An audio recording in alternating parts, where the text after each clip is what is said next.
और अब बात करते हैं एक बड़ी खबर की जो हापुड़ से है, जहां पर हुड़दंगियों पर केस दर्ज किया गया है। न्यूज़ 18 की खबर का दमदार असर हुआ है। क्रिकेट टूर्नामेंट जीतने के बाद हुड़दंग मचाने के मामले में अपडेट के सामने आया है कि 5 नामजद और दर्जनों अज्ञात पर केस दर्ज हुआ है। खबर चलने के बाद पुलिस हरकत में आई है और इन सभी पर केस दर्ज किया गया है। तस्वीरें आप देखिए, 2 तस्वीरें हम आपको दिखा रहे हैं। क्रिकेट टूर्नामेंट जीतने के बाद कैसे यहाँ पर इन लड़कों की तरफ से हुड़दंग मचाया गया। कार की छत पर बैठकर इन लोगों ने हंगामा किया। और पहली तस्वीर आप देखिए, बाइक पर भी सैकड़ों लड़के आपको नजर आ रहे हैं जिन्होंने ट्रैफिक नियमों का सरेआम उल्लंघन किया। हमने इस खबर को प्रमुखता से दिखाया, उसका असर ये हुआ कि पुलिस ने इसका संज्ञान लिया। 5 नामजद और कई अज्ञात के खिलाफ केस दर्ज किया गया है। पुलिस आगे इन सभी पर कार्रवाई करने की बात कह रही है।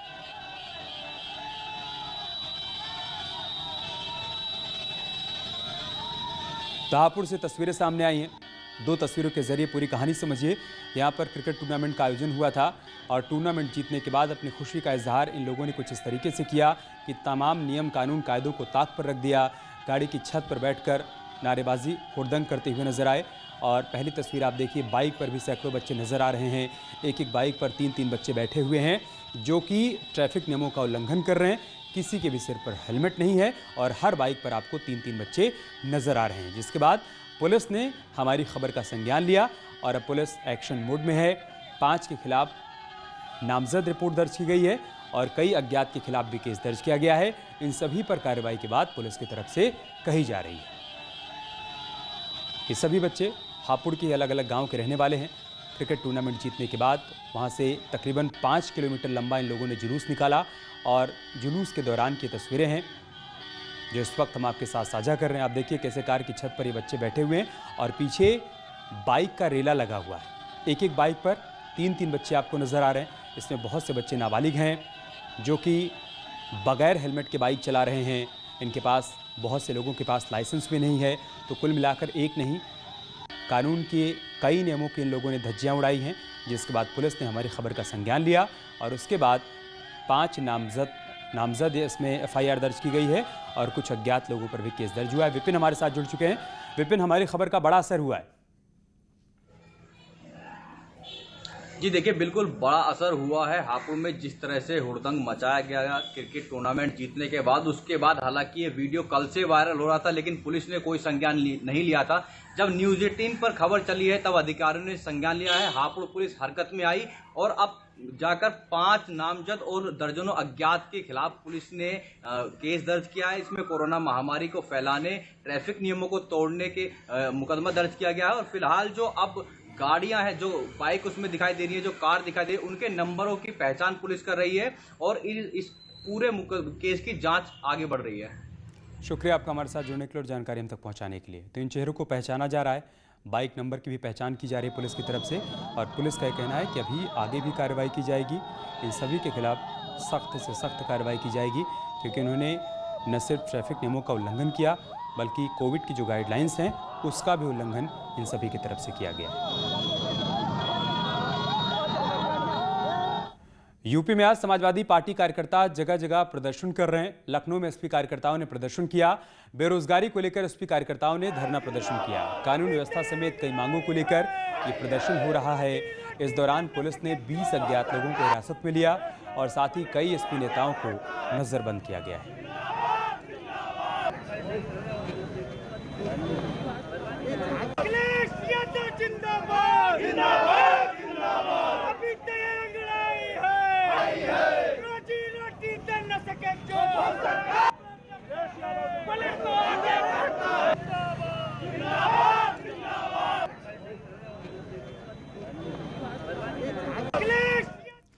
लखनऊ में एसपी के प्रदर्शन में पार्टी प्रवक्ता अनुराग भदौरिया भी शामिल हुए और उन्होंने थाली बजाकर सरकार का ध्यान अपनी तरफ खींचने की कोशिश की।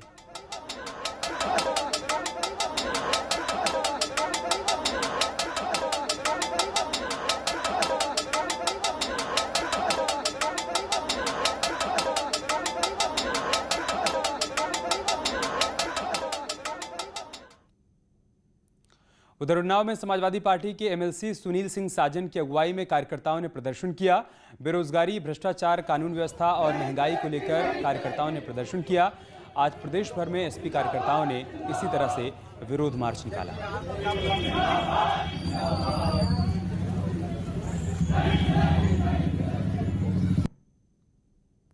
उधर बांदा में पुलिस ने लाठियां भांजी हैं। बांदा में पुलिस ने एसपी कार्यकर्ताओं पर लाठियां भांजी हैं। कलेक्ट्रेट में ये सभी लोग ज्ञापन देने जा रहे थे। इसी दौरान पुलिस से इनकी कहासुनी हुई और पुलिस ने इन पर लाठी चार्ज कर दिया, जिसके बाद यहां पर भगदड़ देखने को मिली।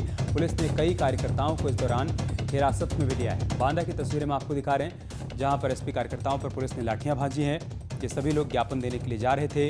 इस दौरान पुलिस ने इनको रोकने की कोशिश की और जब कहासुनी हुई तब पुलिस ने इन पर लाठी चार्ज कर दिया।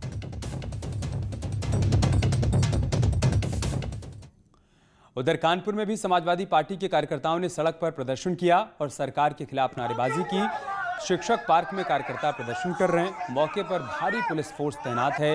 इस दौरान पुलिस और समाजवादी पार्टी कार्यकर्ताओं के बीच झड़प भी देखने को मिली। प्रदर्शनकारियों ने कलेक्ट्रेट की ओर कूच किया, लेकिन पुलिस ने बैरिकेडिंग लगाकर प्रदर्शनकारियों को रोक दिया।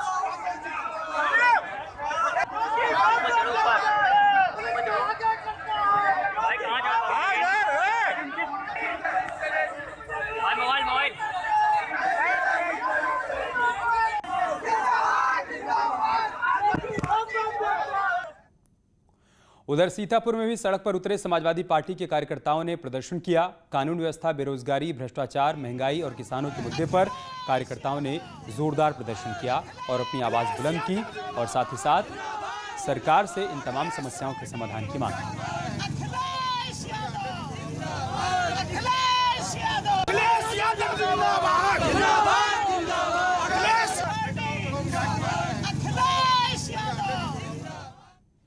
तो समाजवादी पार्टी के कार्यकर्ता आज प्रदेश भर में प्रदर्शन कर रहे हैं। पार्टी के तमाम नेताओं को पुलिस ने नजरबंद भी किया है।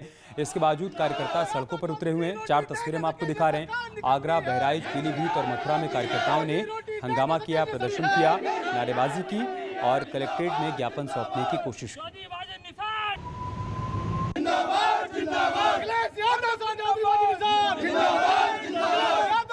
रोटी दे न सके जो सरकार निकम्मी है। उधर मेरठ में किसानों ने हल्ला बोला। डीएम ऑफिस में किसानों ने प्रदर्शन किया। ट्रैक्टर ट्रॉली में भरकर कलेक्ट्रेट पहुंचे सैकड़ों किसानों ने प्रदर्शन किया। भारतीय किसान यूनियन के बैनर तले यह प्रदर्शन किया गया। कई मांगों को लेकर किसानों ने प्रदर्शन किया।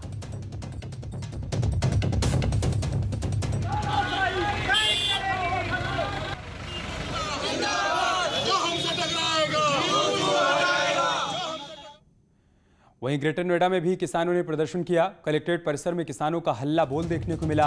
किसान बिल के विरोध में किसान प्रदर्शन कर रहे हैं। भारतीय किसान यूनियन का प्रदेशव्यापी प्रदर्शन आज देखने को मिल रहा है। सूरजपुर कलेक्ट्रेट में सैकड़ों किसानों ने अपनी आवाज बुलंद की। हमारी केंद्र सरकार के आलाओं तक पहुंचाने का हमारा प्रयास है। और अगली बात साथियों, और अब खबर आजमगढ़ से, जहां पर पायलट की मौत हो गई। आजमगढ़ में हेलीकॉप्टर क्रैश होने के चलते पायलट की मौत हो गई। सोलो फ्लाइंग के दौरान क्रैश हुआ हेलीकॉप्टर। हादसे में ट्रेनी पायलट कोणार्क शरण की मौत हो गई है। अमेठी से मऊ के लिए हेलीकॉप्टर ने उड़ान भरी थी, लेकिन आजमगढ़ में हेलीकॉप्टर क्रैश हो गया, जिसमें ट्रेनी पायलट की मौत की खबर सामने आई है। तस्वीरें हम आपको दिखा रहे हैं। हादसे के बाद मौके पर लोगों की भीड़ इकट्ठा हो गई। पुलिस को इस बात की जानकारी दी गई। पुलिस टीम मौके पर पहुंची और उसके बाद जांच पड़ताल की जा रही है। शुरुआती जानकारी यही मिल रही है कि हेलीकॉप्टर क्रैश में पायलट की मौत हो गई। सोलो फ्लाइंग के दौरान ये हेलीकॉप्टर क्रैश हुआ। हादसे में ट्रेनी पायलट कोणार्क शरण की जान चली गई है। और जानकारी ये भी है कि अमेठी से हेलीकॉप्टर ने उड़ान भरी थी, उसे मऊ जाना था, लेकिन आजमगढ़ में ही ये हेलीकॉप्टर क्रैश हो गया।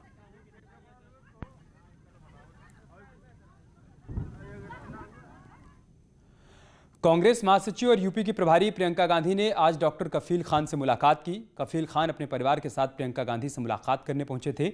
दिल्ली में हुई इस मुलाकात के दौरान यूपी कांग्रेस प्रदेश अध्यक्ष अजय कुमार लल्लू भी मौजूद थे। डॉक्टर कफील खान पर सीएए के विरोध में भड़काऊ भाषण देने का आरोप है। कफील खान राष्ट्रीय सुरक्षा कानून के तहत 6 महीने तक जेल में बंद रहे।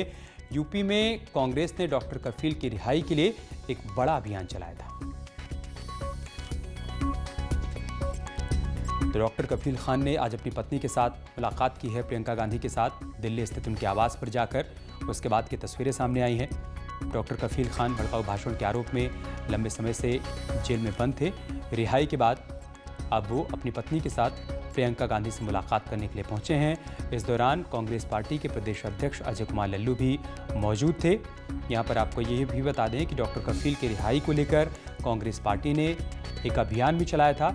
अब जबकि वो जेल से बाहर आए हैं, तब उन्होंने कांग्रेस महासचिव प्रियंका गांधी से मुलाकात की है।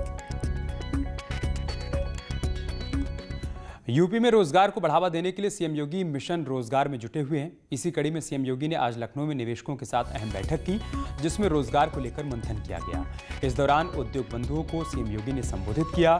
सीएम योगी ने कहा कि यूपी में निवेश बढ़ाने पर सरकार का पूरा जोर है। आज दुनिया की तमाम कंपनियां यूपी में निवेश कर रही हैं। यूपी देश का सबसे बड़ा बाजार है। कामगारों के रोजगार की व्यवस्था की गई है, तो प्रवासी कामगारों की स्किल मैपिंग भी की गई है।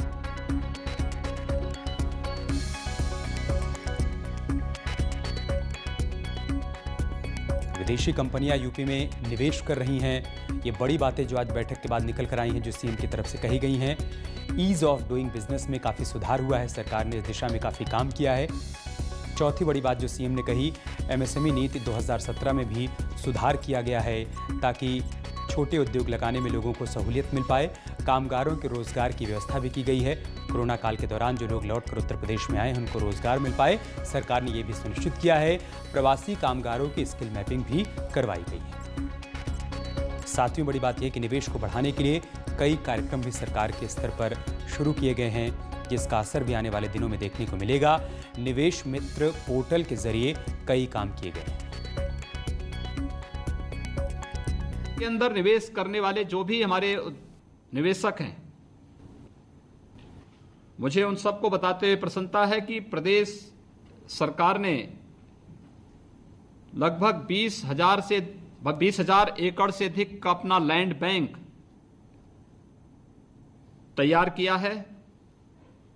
राज्य सरकार एक व्यापक लैंड बैंक नीति की योजना भी बना रही है, जिसमें land leasing, land pooling, expressways के किनारे तेजी से भूमि अधिग्रहण की कार्रवाई के अतिरिक्त भूमि का सब लीजिंग, सार्वजनिक क्षेत्र की रुग्ण इकाइयों के स्वामित्व वाली भूमि नए उद्योगों के लिए उपलब्ध कराना, जिला स्तरीय सूची तैयार करना और केंद्रीकृत मांग यानी डिमांड एंड सप्लाई पोर्टल का विकास करना जैसे उपाय भी इसमें सम्मिलित हैं। गैर आईटी आधारित स्टार्टअप्स को भी प्रोत्साहित करने के लिए स्टार्टअप नीति के दायरे को विस्तार करते हुए उत्तर प्रदेश स्टार्टअप नीति 2020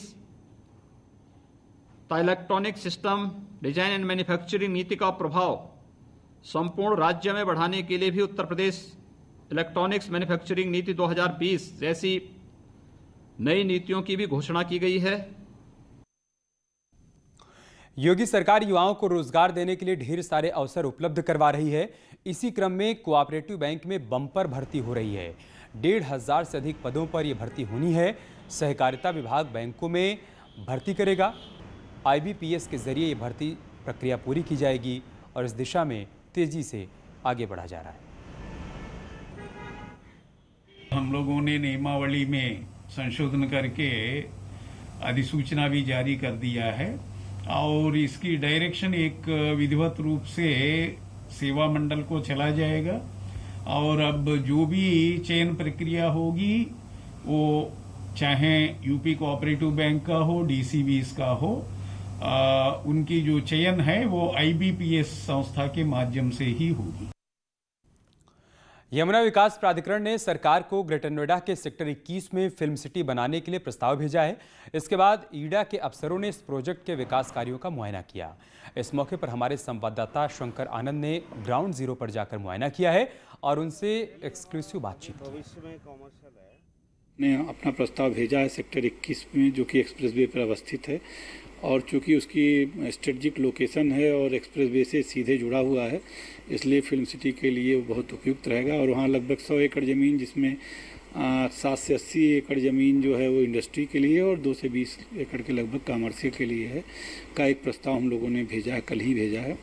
अब इसमें अंतिम चयन तो राज्य सरकार के स्तर पर जो फिल्म से जुड़े हुए लोग हैं तथा जिनके प्रस्ताव उनके। प्रदेश के मुख्यमंत्री योगी आदित्यनाथ ने उत्तर प्रदेश में एक बड़ा सपना देखा और वो सपना देखा कि उत्तर प्रदेश में भी एक अपना फिल्म सिटी हो और उसके लिए स्थान का चयन लगभग किया जा चुका है और उसके तमाम जो मसौदे हैं वो पूरा किया जा रहा है। और इस वक्त में मैं यमुना एक्सप्रेसवे पे हूँ, जहाँ पर इस मसले को लेकर काफ़ी तैयारियाँ चल रही हैं।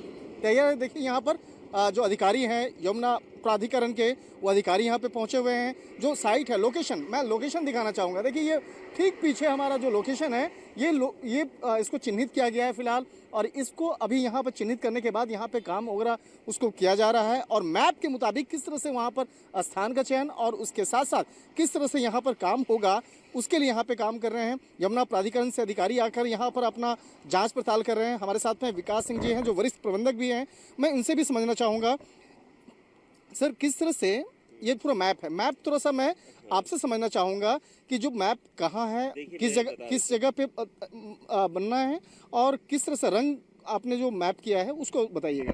देखिए, ये हमारा यमुना एक्सप्रेसवे का मास्टर प्लान है।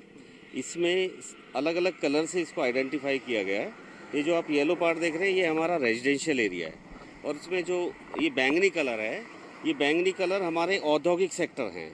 अभी फ़िलहाल में ये जो प्रपोज साइट इंटरनेशनल एयरपोर्ट की है, ये हमारा इंटरनेशनल एयरपोर्ट की साइट पे तार फेंसिंग का काम हो गया है। और 21 जो है हमारा, ये वर्तमान में फिल्म सिटी के लिए प्रपोज किया गया है। इसके पास जो आप ये रेड वाला पट्टी देख रहे हैं, ये रेड वाली पट्टी हमारी कॉमर्शियल पट्टी है, और ये यमुना एक्सप्रेसवे 0 पॉइंट यहाँ से लेके और यहाँ तक लगभग 21-22 किलोमीटर पे हम हैं। ये जो 21 वाला जो एरिया है, ये अपना जहाँ पे फिल्म सिटी का निर्माण होना है, ये एरिया है। मैप है, ये मैप विशेष तौर पर हम न्यूज़ 18 के तमाम दर्शकों को दिखाना चाहेंगे, जिसको ध्यान में रखते हुए यहाँ पे काम चल रहा है। और अगर ये देखा जाए, ये एयरपोर्ट है, और एयरपोर्ट का जो डिस्टेंस है बहुत ज़्यादा इस फिल्म सिटी से ज़्यादा नहीं है। यानी कि यहाँ पर फिल्म सिटी के आसपास वो तमाम चीज़ों को बनाने का प्रयास किया जा रहा है, जहाँ पे विकास हो सके। मार्ग देखिए, ये यमुना एक्सप्रेसवे क्या शानदार मार्ग जो है, जो एक विश्व स्तरीय यहाँ पे मार्ग बनाया गया, वो उसके ठीक बगल में फिल्म सिटी से जुड़ा हुआ जो इंडस्ट्रियल एरिया है उसको, और इसके साथ में कॉमर्शियल एरिया, उसके साथ में जो ये रेसिडेंशियल एरिया, और साथ में ये एयरपोर्ट, जिससे कि अगर कोई फिल्म अभिनेता अगर आना चाहे या अंतर्राष्ट्रीय स्तर के तमाम जो गतिविधियां होंगी उसको यहाँ पूरा किया जा सके। विकास सिंह जी जो तमाम पूरे मैप को ध्यान में रखते हुए यहाँ पर इम्प्लीमेंट करने के लिए आए हैं, और फिलहाल एक स्थान का जो चयन हुआ है सेक्टर 21 में, इसको लेकर अब आगे की कार्रवाई चल रही है। और इस मामले में जैसे ही एक अंतिम मंजूरी माननीय मुख्यमंत्री के द्वारा प्रदान किया जाएगा, उसके बाद इस मामले पर जो कार्रवाई है, जो विकास का जो कार्य है, उसको जल्द से जल्द शुरुआत कर दिया जाएगा। वीडियो जर्नलिस्ट प्रकाश गुप्ता के साथ शंकर आनंद, न्यूज़ 18, ग्रेटर नोएडा। भोजपुरी फिल्मों की मशहूर हीरोइन अक्षरा सिंह ने अयोध्या में कई जगहों पर पूजा अर्चना की। इस मौके पर अक्षरा सिंह ने कहा कि पहली बार अयोध्या आकर उन्हें बहुत अच्छा लगा है और वो हर साल यहां आने की कोशिश करेंगी। यूपी में फिल्म सिटी बनाए जाने पर उन्होंने काफी खुशी जताई और कहा कि इससे कलाकारों को यहीं पर रोजगार मिल पाएगा। हर कलाकार का खान माना जाता है और आए दिन यहाँ एक कलाकार पैदा होते हैं, तो उनके लिए एक रोज़गार का मौका मिलेगा और यहाँ के लोगों को रोज़गार का मौका मिलेगा। जो कि बॉम्बे जाके दर दर भटकते हैं, वैसे कलाकारों को यहाँ पे ही काम मिलेगा और अपना नाम मुकाम बना पाएंगे। यहाँ रुक रहे एक छोटे से ब्रेक के लिए, जल्द लौटेंगे कुछ और खबरों के साथ।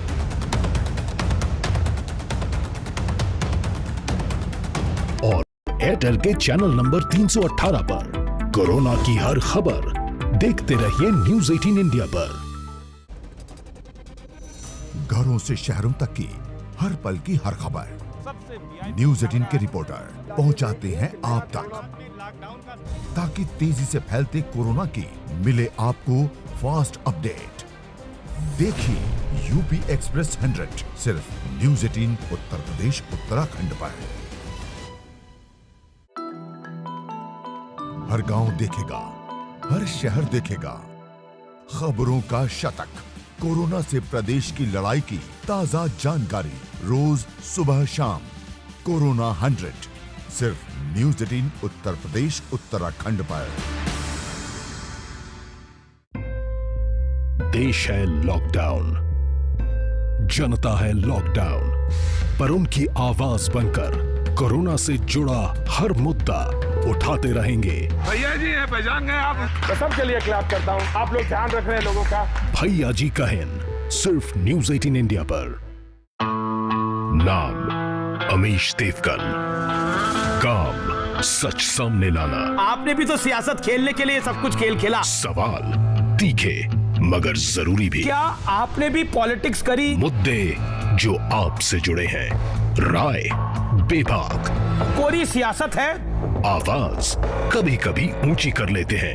हम तो एक्सपोज करेंगे चाहे कोई भी हो, ताकि देश की सबसे बड़ी बहस में आपकी आवाज दब न जाए। देखिए आर पार अमीश देवगन के साथ। कोरोना पर दिन भर 100 आंकड़े, 100 खबरें, 100 बातें, लेकिन रात 8 बजे सिर्फ 100 बात की एक बात। न्यूज़ स्टूडियो से, सड़क से, उत्तराखंड के कोने कोने से, घर से बाहर, हम निभा रहे हैं अपना फर्ज। हर खबर आप तक पहुंचाने की अपनी जिम्मेदारी। घर पर रहकर कोरोना के खिलाफ जारी जंग में आप दीजिए हमारा साथ। देखते रहिए अपना उत्तराखंड। परिवार सा है अपना देश, सभी हैं रिश्तेदार, कुछ पास कुछ दूर, कुछ सबसे कोसों दूर। रिवायत सी है सबकी खैरियत जानना, सबकी नजरों से ओझल हैं जो, उनकी खबर छानना। इसलिए देखता हूं न्यूज़ 18 इंडिया। पहुंचे वहां कोई न पहुंचे जहां, दिखाए वो कोई दिखाए न जो। अब तो घर में बैठना आसान नहीं है, पर सच ये भी है कि जान है तो ही जहान है। आप खामोशी से करते रहिए कोरोना पर वार। महाबहस में होगी सवालों की बौछार। एविडेंस बेस्ड के आदेश पर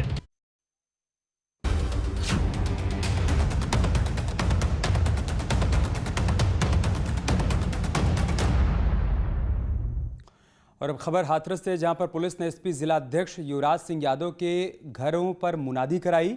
युवराज सिंह यादव और उनके अन्य 13 साथियों पर 22 करोड़ रुपए की छात्रवृत्ति घोटाले का आरोप है। इसकी जांच कानपुर की ईओडब्ल्यू की टीम कर रही थी और ईओडब्ल्यू की ओर से पुलिस को आरोपियों की गिरफ्तारी की तहरीर दी गई है। इसके बाद पुलिस ने आरोपियों को गिरफ्तार करने के लिए उनके घरों पर माइक के जरिए मुनादी कराई और जल्द से जल्द सरेंडर करने के लिए कहा। जनपद के किसी भी उच्च अधिकारी से या थाना स्थानीय पर संपर्क कर इनकी गिरफ्तारी। व्यक्तियों के तहरीर गिरफ्तारी प्राप्त हुई है, जिसके संबंध में ईओडब्ल्यू को सहयोग प्रदान कर मुलजिमान की गिरफ्तारी के संबंध में कार्रवाई की जा रही है। और चलिए इसके साथ इस बुलेटिन में इतना ही, लेकिन खबरें जारी हैं, आप बने रहें हमारे साथ।